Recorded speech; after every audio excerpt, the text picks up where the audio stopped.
अस्सलामुअलैकुम नाजरीन, प्रोग्राम दिन भर में खुश आमदेद। मैं हूँ आपकी मेज़बान माहम साहिब और मैं हूँ इमरान सनाउल्लाह। नाजरीन, प्रोग्राम में सबसे पहले बात करेंगे मुल्क के ज़मीन में छुपे बड़े ख़जानों की जो मुल्क का मुक़द्दर बदल सकती है।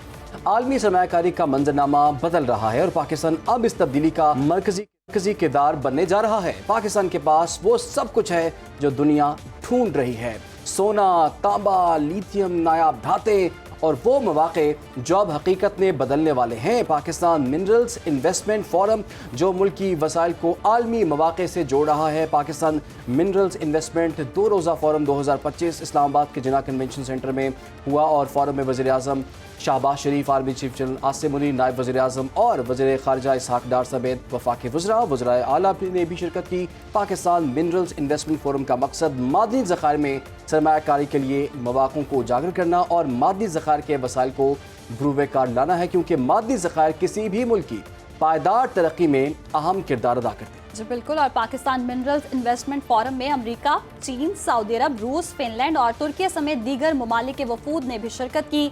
वज़ीर आज़म शहबाज शरीफ ने फोरम से खिताब करते हुए कहा कि पाकिस्तान में मादनी ज़खायर की मालियत खरबों और इन मादनी ज़खायर से मुस्तफ़ीद होकर पाकिस्तान कर्जों के चुंगल से आज़ाद हो सकता है। उन्होंने मज़ीद क्या कहा, ये भी सुन लेते हैं।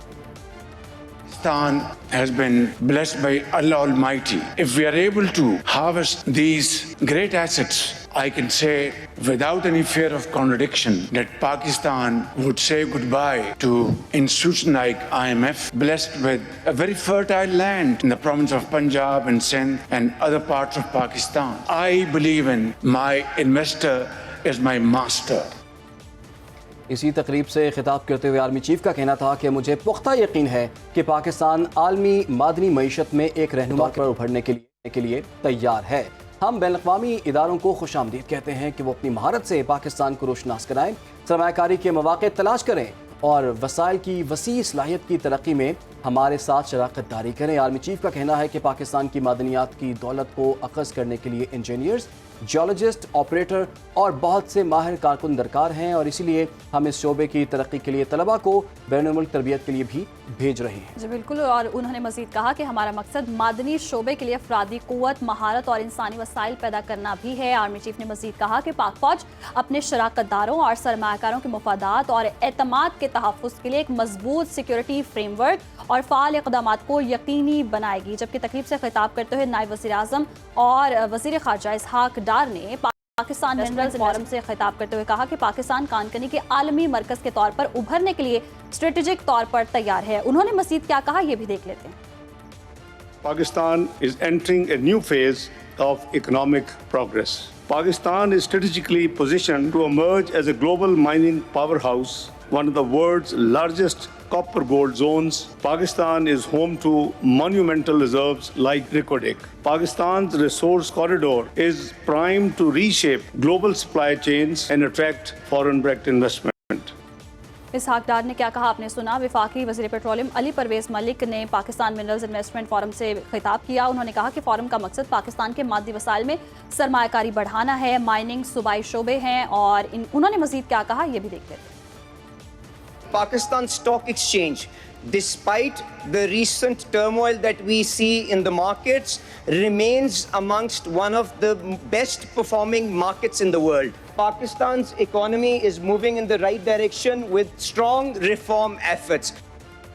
CEO Barrick Gold Mark Bristow का कहना है कि पाकिस्तान मादनी वसाइल के बायस मुनफिद हैसियत रखता है। रेको डिक पाकिस्तान की मुआशी तरक्की में कलीदी किरदार अदा करेगा। दूसरी तरफ सऊदी नायब वज़ीर मादनियात ने पाकिस्तान मिनरल्स इन्वेस्टमेंट फोरम से खिताब करते हुए कहा कि पाकिस्तान के साथ मादनियात की तरक्की के लिए शराकत दारी का जायज़ा लेंगे। पाकिस्तान में मादनियात में पोटेंशियल है। सवाल ये है कि ये माइन्स किस तरह हमारे मुल्क की मईशत में बेहतरी ला सकती हैं। क्या मौजूदा इकनॉमिक पॉलिसीज़ और रेगुलेटरी फ्रेमवर्क सरमायाकारों को एतमाद दे रहे हैं? क्या पाकिस्तान इस वक्त ऐसा इदाराजाती मैकेनिज़्म रखता है जो माइनिंग सेक्टर को सही समत दे सके, या यहाँ हमें इस्लाहात की फौरी ज़रूरत है? जी बिल्कुल। और पाकिस्तान को आलमी मिनरल पावर बनने के लिए सबसे पहला कदम क्या उठाना होगा, इसी मामले पर बात करने के लिए हमारे साथ मौजूद है माहिर मईशत डॉक्टर नदीमुल हक साहब। सर, बहुत शुक्रिया आपके कीमती वक्त का। सबसे पहले तो कहिएगा कि पाकिस्तान मिनरल्स इन्वेस्टमेंट फोरम को आप पाकिस्तान की मईशत के तनाजुर में किस नज़र से देख रहे हैं? मिनरल जो है, मिनरल तो एक कुदरती चीज होती आप निकाल लें, बेच दें, ठीक है। पर जो दुनिया में देखा गया है, जो मिनरल रिच कंट्रीज हैं कहीं नहीं जाती। पूरे अफ्रीका के पास बहुत मिनरल है, और कांगो के पास देखें कितना बड़ा है मिनरल है, सबसे बड़ा मिनरल कांगो के पास है। घाना के पास गोल्ड है, सबके पास बहुत डायमंड्स ना साउथ अफ्रीका या नामीबिया वगैरह के पास है। उन्होंने तरक्की को खास, तरक्की का नाम होता है ह्यूमन डेवलपमेंट। आप और मैं क्या काम करते हैं, क्या मेहनत करते हैं। तो आई थिंक हुकूमत को जरा सोचना चाहिए कि मादनियात ठीक है, निकाल दे, बेच ले, ठीक है, पर वो उससे कंजम्पशन नहीं होती। तरक्की का मतलब ये होता है आप और मैं, एक आम आदमी किस हद तक कोई नई दरियाफ्त कर सकता है, कोई नई चीज कर सकता है, कोई कारोबार कर सकता है, ग्लोबल सप्लाई चेन में आ सकता है। क्या हम बना सकते हैं, क्या हम घड़ियां, नलके, पानी ये वो बना के बेच सकते हैं, बेच सकते हैं। मेरा ख्याल ये तरक्की होती है। मिनरल्स की तरफ देखना ठीक है तो अगर आपके पास है तो जरूर निकाले, कौन कहता ना निकाले। बट मिनरल्स में जो देखा गया है बहुत ज्यादा वही देखा गया है कि गोरी कंपनीज मिनरल आके ले जाती हैं और पीछे बहुत कम कुछ रह जाता है और बड़ा मुश्किल से कुछ मिलता है। तो ये भी सोचने वाली बात है। अगर आप देखें मिडिल ईस्ट में जितना तेल है, उन मुल्कों ने क्या तरक्की की है, तेल निकाल के ले गए, पर तरक्की कहाँ हुई है। तो ये भी सोचने वाली बातें हैं। पर ठीक है, अगर है मिनरल जरूर बेचें, खा लें। अच्छा डॉक्टर साहब, लेकिन इसका इनडायरेक्ट या फ़ायदा तो पाकिस्तानी अवाम को ही हो सकता है ना। तो ये पैसा जो आएगा वो पाकिस्तानी हुकूमत के पास आएगा, वो अवाम पे खर्च हो सकता है। अगर यहाँ पर ये सारा मामला चलता है तो एम्प्लॉयमेंट यहाँ पर बढ़ सकती है और लोगों का मेयार ज़िंदगी बुलंद हो सकता है। आप क्या इससे इत्तेफाक करेंगे और इससे पाकिस्तान की किस्मत क्या बदल सकती है? जो इतना बहुत बड़ा कर्जा हमारे सर पर इस वक्त मौजूद है, क्या इस किस्म की इन्वेस्टमेंट के बाद जो बहुत से डॉलर्स पाकिस्तान को मिल जाएंगे तो क्या उसमें मदद मिल सकती है हमें? देखिए जी, अगेन डिपेंड करता है। मिनरल ये तो नहीं कि कल निकल आएंगे। ठीक, अब रिकोडिक लगा है, रिकोडिक कहते हैं पहली प्रोडक्शन शायद उनकी 2030 में शुरू होगी। ठीक है, तो मतलब बड़ा टाइम लगता है निकालने में भी। और फिर जो कंपनी निकालती है ज्यादा पैसे तो वो ले जाती है। अगर 2030 में रिकोडिक निकालेगी, हमें कितनी मिलेगी? हमने ऑलरेडी सऊदी अरेबिया को 15-20-25% तो बेच दिया है। ठीक है, चले $1 बिलियन $1.5 बिलियन हमने कमा लिया है। तो बाकी कितना मिलेगा, कहाँ लगेगा, कैसे लगेगा, ये बहुत सारी बातें होती है, बड़ी कॉम्प्लेक्स चीजें होती है, सिंपल नहीं होता। हमारी बड़ी ड्रीम है, हमारी बड़ी, हर बंदे की ख्वाहिश होती है, हर गरीब आदमी की ख्वाहिश होती है लॉटरी निकल आए या कोई बाहर से पैसे दे दे। पर वो बात बनती नहीं है। बात तभी बनती है अगर आप अपनी मेहनत से कमाएं और खाएं। ठीक है, हमें मेहनत और कमाने की आदत पड़नी चाहिए। ये सोचना कि हमें कहीं से पैसा आ जाएगा, जैसे हम भीख मांग लेते हैं या हम भागते हैं दुनिया के पास, ये ख्यालात मेरा ख्याल हमें थोड़ा कम करने चाहिए। तो डॉक्टर साहब, सरमायाकारी के बढ़ने की बात हो रही है, आपको लगता है कि पाकिस्तानी मईशत की जो पॉलिसीज हैं, जो स्ट्रेटजीज हैं, जो फ्रेमवर्क है, वो अपील करता है सरमायाकारों को? बड़ा जाहिर है, इसमें तो कोई जवाब देने की जरूरत ही कोई नहीं। बड़ा सिंपल है, आप खुद देख ले कहाँ इन्वेस्टमेंट हो रही है, हमारे मुल्क में इन्वेस्टमेंट क्या हो रही है, कौन कोई नया कारखाना निकाल रहा है। ये जो हमारे लोग बैठे हैं माशाल्लाह, सेठ बैठे हुए हैं, बड़े बड़े सेठ जिनकी सारी ये कंपनी है, क्या इन्वेस्टमेंट कर रहे हैं? वही धागा बन रहा है, कोई कभी सीमेंट बन जाता है, कोई नई चीज बनती नहीं है, कुछ नहीं होता। ना यहाँ कोई बिल्डिंग बनने देते हैं, ना यहाँ कोई नया कारोबार शुरू हो रहा है। तो वो देखे, दुबई जाए तो रोज एक नई बिल्डिंग खड़ी होती है, दुबई जाए तो रोज कोई नया कारोबार शुरू हो रहा है, कुछ और शुरू हो रहा है। ये जो सरमायाकारी होती है, हम नाम तो बड़ा आराम से लेते हैं सरमायाकारी। सरमायाकारी का मतलब क्या होता है कि आज मैं कुछ बनाना शुरू करूँ, चाहे बिल्डिंग बनाऊं, चाहे कारखाना बनाऊं, चाहे फैक्ट्री लगाऊं, चाहे खोखा लगाऊं, चाहे क्या कहते हैं कॉफी शॉप बनाऊं, ये सब सरमायाकारी है। मैं अगर बनाऊंगा मुझे 10 साल लगेंगे बनाते बनाते, खाऊंगा तो मैं बहुत बात। पर अगर ये 10 सालों में 10 हुकूमतें बनेंगी, 15 टैक्स की रिजीम चेंज होंगी, 10 बारी लोग जाकर डंडे मारेंगे, 15 लोग में से वो क्या कहते हैं रिश्वतें लेंगे, तो क्या सरमायाकारी होगी? तो लोग तंग आके दुबई भाग रहे, हर जगह भाग रहे। हम लिख लिख के तंग आ गए। हुकूमत अपना निज़ाम ठीक करे। फॉर एग्जाम्पल टैक्स का कोई निज़ाम बार बार चेंज ना करे, हर बारी मिनी बजट ना लेके आए। फॉर एग्जाम्पल ये जो NOC एफिडेविट तमाशे लगाए हुए, ये बंद करे। अगर मैं कारोबार करूं, मुझे कारोबार करने दे, मुझे फाइलें लेके ना फिरने दे। अगर मैंने बिल्डिंग बनानी है तो मुझे ये नहीं कि हर बाबू मेरे से पैसे लेगा और मेरे से NOC मांगेगा और मेरे से परमिशन मांगेगा। ये चीजें छोड़ेंगे तो बात बनेगी ना। फिर बात दुनिया जहान में, दुबई में आज भी देखे एडवर्टाइज होता है, कंपनी बनानी आए 1 हफ्ते में काम शुरू करें। यहाँ आप मुझे बताएं कितनी देर में काम शुरू होगा और कितना मुझे तंग करेंगे काम करने। मैं अपनी बात करूं, मैं तो नहीं सरमायाकार, बट कोई सरमायाकार हो, पर्सन एक्स आ जाए, उसने अगर यहाँ कारोबार लगाना है तो वो उसको कितने साल लगते हैं, परमिशन लेते रहते हैं, कितने लोग उसको तंग करते हैं, क्या करते हैं। हुकूमत को 1000 बारी कहे ये कर दे भाई, आपने कारोबार करना सुबह करे, पूछे बिना किसी से, जाके शुरू कर दे। हम बाद में देखेंगे क्या होता है, पहले पैसे तो बनाए, पहले 4 पैसे बनाए, फिर हम वहां से टैक्स लेंगे। अच्छा डॉक्टर साहब, ये बताइएगा, जैसे कि साल से हम सुनते आ रहे थे कि बहुत से मादनी ज़खायर पाकिस्तान के पास मौजूद हैं, ख़ासतौर पर बलूचिस्तान की बात कर ली जाए, KP की बात कर ली जाए, सिंध में कोयले के बहुत बड़े बड़े ज़खायर मौजूद हैं। तो अभी जो, लेकिन एफ़र्ट उस तरह से नहीं हो पाई थी, लेकिन अब जो हम एफ़र्ट देख रहे हैं गवर्नमेंट की तरफ से, जो फोरम आया है और बहुत से 300 जो गैर मुल्की मेहमान भी यहाँ पर आए हैं, बहुत से MOUs भी हुए हैं, आप समझते हैं कि इस दफ़ा कुछ संजीदगी गवर्नमेंट की तरफ से हमें देखने को मिली है और इन द एंड इसका जो भी आप चाह रहे हैं कि इसका कुछ ना कुछ तो फ़ायदा पाकिस्तान की मईशत में होगा? जी, MOU क्या होता है? MOU कोई चीज नहीं होती। प्लीज, MOU आप न्यूज मीडिया वाले भी तो मेरा ख्याल गलत सोचते हैं ना। MOU तो अहम ही साइन का, MOU जो मुझे कहेगा मैं साइन कर दूंगा। आपको भी कोई MOU क्या होता है? मेमोरेंडम अंडरस्टैंडिंग कुछ भी, कोई उसकी मानी नहीं। हम MOU साइन करते हैं, खुश हो जाते हैं, कोई MOU की मानी नहीं। लेकिन एक काम के आगाज के लिए तो MOU ही साइन होगा, उसके बाद से उस पर प्रोसेस स्टार्ट हो जाता है। कोई MOU साइन नहीं करता, दुनिया में कोई MOU नहीं साइन करता, सिर्फ हम लोग करते हैं। ठीक है, MOU सिर्फ फोटो खिंचाने के लिए होता है, मीडिया के लिए। MOU कोई चीज नहीं होती। काम करना तो सीधा बिजनेस प्लान लेके आए, बिजनेस प्लान लेके आए, कल काम शुरू करें। ये नहीं हो सकता MOU लेके फिर 15 साल वेट कर रहे हैं, फिर ये हो रहा है। मुझे याद है एक डेलीगेशन में गया था चीन में MOU सारे जमीनों पे पड़े हुए फिक रहे थे वो लोग पे। वो बाद में चीनी ने कहा कि मुझे कहा यार ये इनको समझ नहीं आती कि काम कितना चाहिए कुछ लाने के लिए। सर आखिर में मुख्तसर सा बता दें कि ये पाकिस्तान के मिनरल सेक्टर का आप मुस्तकबिल कैसा देख रहे हैं? यार मुझे तो समझ नहीं आती, मिनरल सेक्टर, मिनरल हर किसी के पास, किस मुल्क के पास मिनरल नहीं है मुझे बताइए। मिनरल क्या होता है मुझे समझ नहीं आती। मिनरल टर्म इतना क्या शोर मचा। हम मिनरल है तो ले ले यार, निकाल ले। कल मेरे पास एक बच्चा आया था, वो रूबीज लेके, एमरल्ड लेके, मिनरल लेके आया मैं। नॉर्दर्न एरिया है मिनरल्स यार, ठीक है। मिनरल्स को आगे ले जाना बड़ा मुश्किल काम होता है, जो कर लेंगे माशाल्लाह बिल्कुल ठीक है। मिनरल में आप यहाँ से एमरल्ड निकालते हैं, सारा पैसा एम्स्टरडैम में ले लेता है या यहूदी लेता है जो काटता है। ठीक है, सोचने वाली बात है कि पैसा कैसे बनता है। पैसा नहीं बनता सिर्फ मिनरल लेके बैठ जाए पैसा बना लेंगे, नहीं। आगे बड़ा कुछ होता है। तेल भी देखे, तेल जो सऊदी अरेबिया वगैरह निकालते हैं, कौन निकालता है? आरामको निकालता है, सऊदी अरेबिया तो नहीं निकाल सकता।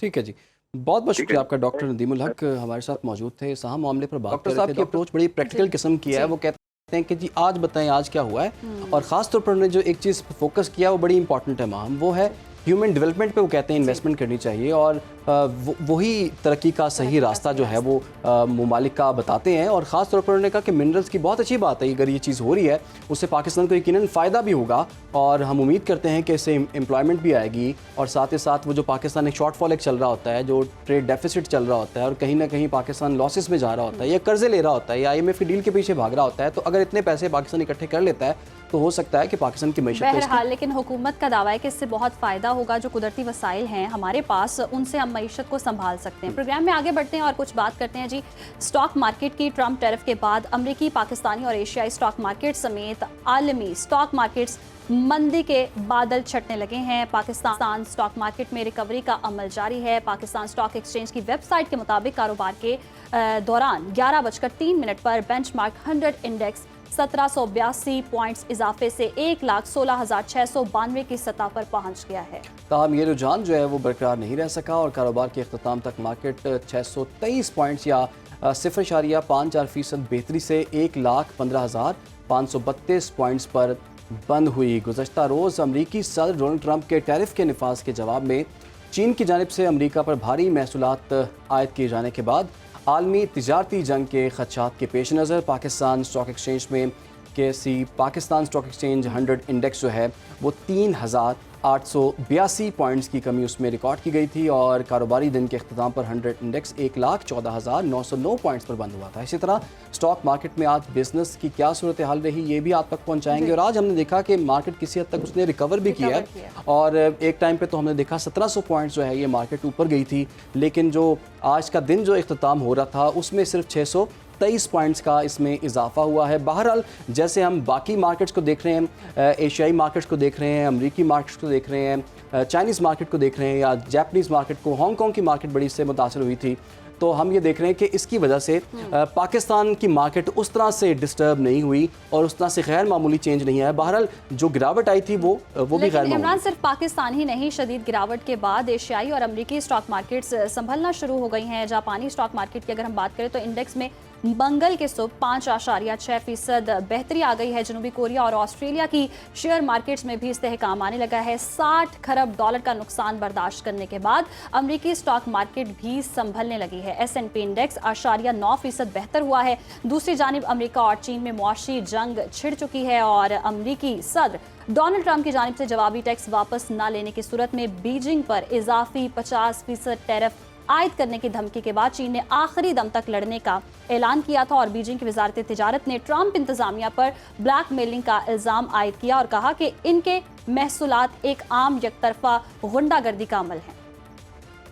तो आलमी मंजरनामा तो आपने देख लिया। इससे पहले पाकिस्तान स्टॉक एक्सचेंज की बात हम बात कर रहे थे कि उसमें कल बड़ी गिरावट नजर आई थी, आज कुछ रिकवरी भी नजर आई है। तो इसी पर बात कर लेते हैं। हमें ज्वाइन कर लिया हमारे नुमाइंदे इरशाद संजरानी ने। इरशाद, बताइएगा आज मार्केट का क्या बिहेवियर था?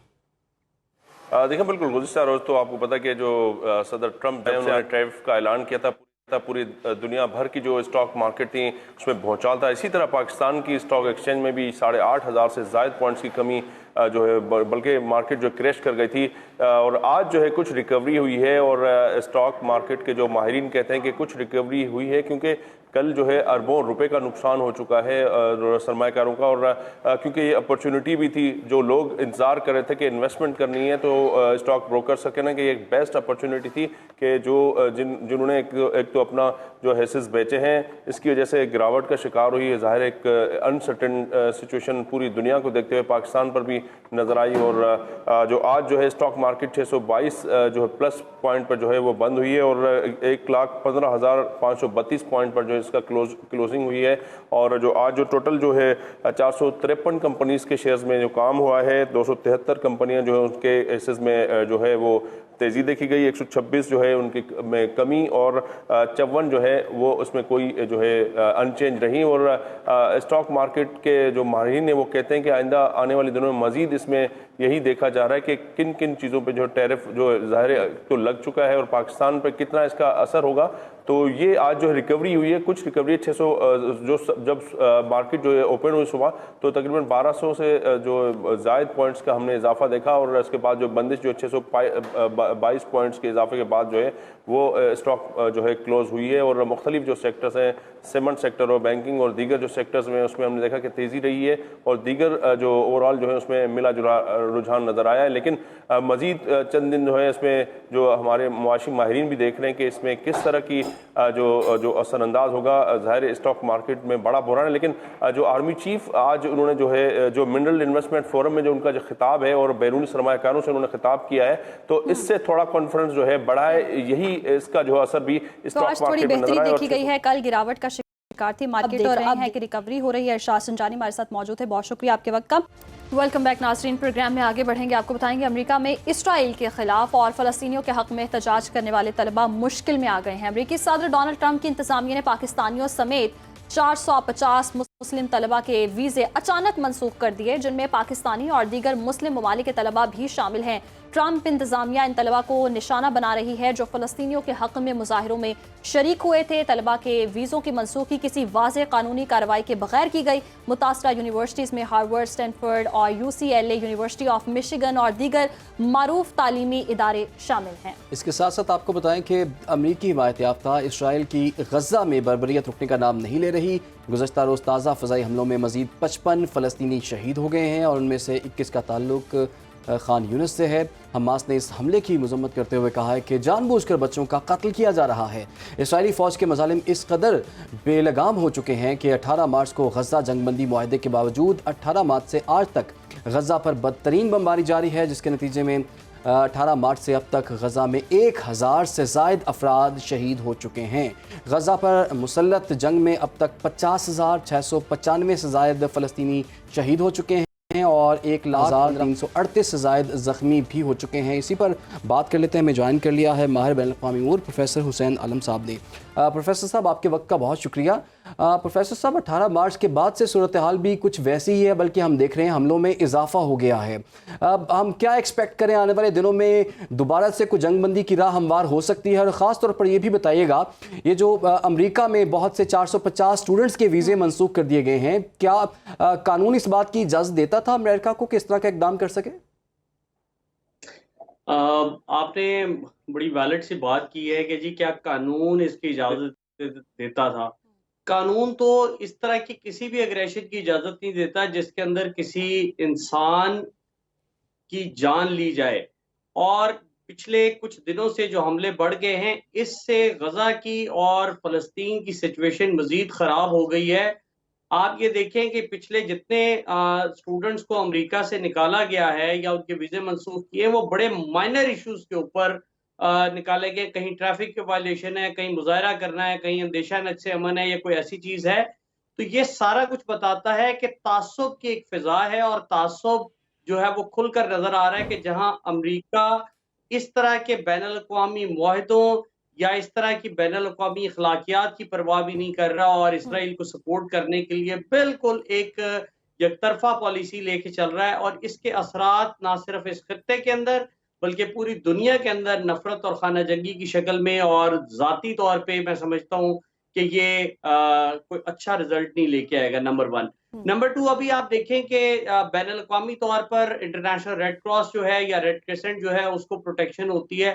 अभी रिसेंटली रिफत नाम का एक इमरजेंसी वर्कर था, वो वीडियो बना रहा था और उसने देखा, उसमें आप देख सकते हैं कि एम्बुलेंस गाड़ियां जो हैं वो कहीं जा रही हैं और उसके ऊपर इसराइल ने हमला करके और उनको मार दिया। और जब उनसे पूछा गया तो उन्होंने कहा कि ये मिस्टेकनली हुआ, गलती से हुआ, क्योंकि कॉन्वॉय बिल्कुल खामोश था और उनके ऊपर कोई लाइट्स नहीं थी। जबकि वो बाद में जब उनकी लाशों की तलाशी ली और वो मोबाइल फोन निकल आया जिसके अंदर वो इमरजेंसी वर्कर जो है वो अपनी माँ से माफी मांग रहा है और वो कर रहा है, तो ये बताता है कि जुल्म की आखिरी इंतहा पर इसराइल पहुंच चुका है और दूसरी तरफ हम लोग बिल्कुल खामोश हो चुके हैं। सही, जैसे कि आप प्रोफेसर साहब आपने कहा जुल्म की आखिरी इंतहा तक पहुंच चुका है और अमेरिका का अगर हम बिहेवियर देख रहे हैं, जैसे वीज़े मनसूख किए जा रहे हैं तलबा के, उनका मुस्तकबिल क्या होगा? क्योंकि एक तो मजालिम के खिलाफ वो आवाज़ उठा रहे हैं, तो उनका यही जुर्म है कि मजालिम के खिलाफ आवाज़ उठाई जाए, तो बैनुल अक़वामी सतह पर कानून इस हवाले से क्या कर सकता है फिर?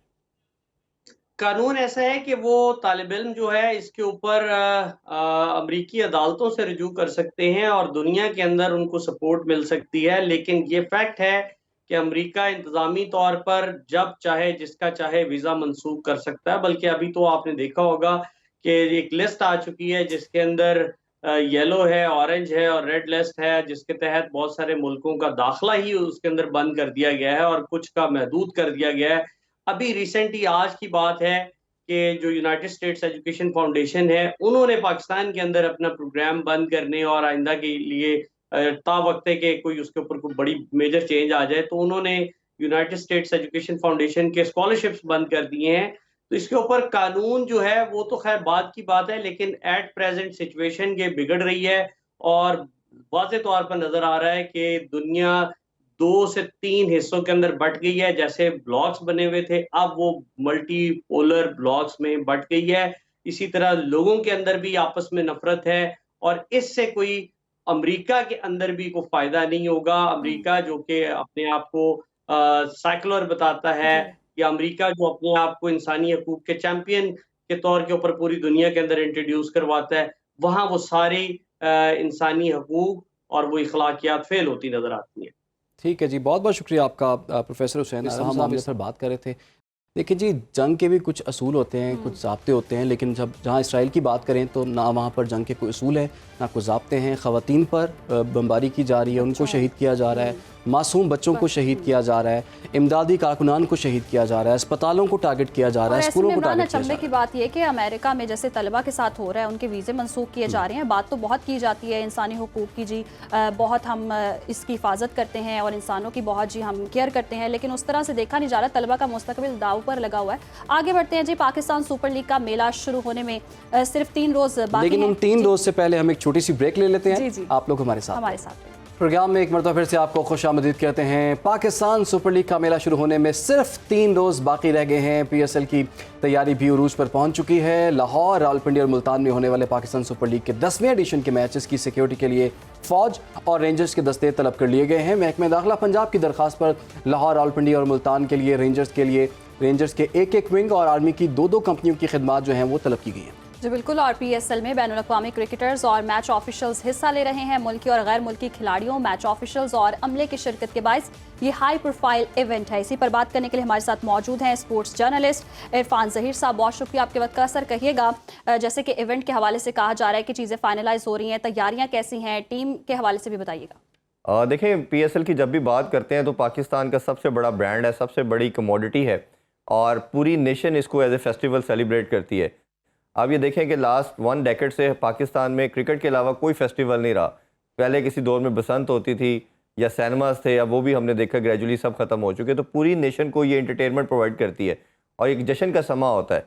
अब जहाँ तक क्रिकेट की बात करें तो ओबियसली अब हम बात करते हैं कि पाकिस्तानी टीम जब अच्छा परफॉर्म नहीं करी, लोग काफ़ी मायूस हैं।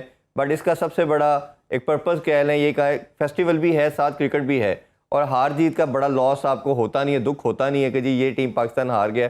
तो सारी टीमें अपनी हैं, सब लोग इसको सेलिब्रेट करते हैं। क्वालिटी के ऊपर ज़रूर हम बात कर सकते हैं कि आपके पैरेलल IPL हो रहा है और IPL में जो मेन प्लेयर पिक हो गए, रह गए थे या नहीं हो सके थे, उनको आप PSL में सेलेक्ट किया गया है। इस पर हम ज़रूर डिबेट कर सकते हैं कि उनका जो फाइनेंशियल मॉडल है वो बहुत बड़ा है, PSL का शायद उतना बड़ा नहीं है। आल्दो के पूल तो बहुत बड़ा होता है बट क्वालिटी ऑफ प्लेयर के ऊपर हम ज़रूर डिस्कशन कर सकते हैं। बट इस दफ़ा काफ़ी बड़े नाम भी हमारे पास नज़र देखने को आएंगे। डेविड वार्नर हमें नज़र आएंगे, इसी तरह केन विलियमसन है वो नज़र आएंगे।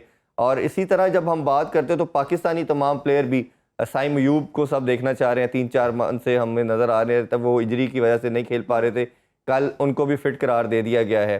फ़खर ज़मान हमें दोबारा एक्शन में नज़र आएंगे। तो एक अच्छा बैटल, अच्छा तगड़ा मुकाबला देखने को मिलेगा। अच्छा इरफान, जैसे कि आपने कहा कि ये जी हाई प्रोफाइल इवेंट है, अच्छा मैच भी देखने को मिलेगा, अच्छा इवेंट होने जा रहा है, लेकिन अली तरी ने तो बहुत तनकीद की है। उन्होंने कहा कि ये सिस्टम ही ठीक से नहीं चल रहा है और 1-2 लोग हैं जिनके तहत ये सिस्टम चलाया जा रहा है। और ये भी कहते हैं कि लार्जेस्ट लीग नहीं है ये जो दावा किया जाता है। जी बिल्कुल, उनका जो रिसेंट 1-2 इंटरव्यूज़ है उसमें काफ़ी ज़्यादा उन्होंने ओपनली बात की और काफ़ी ज़्यादा क्रिटिसाइज़ भी उन्होंने PCB को किया।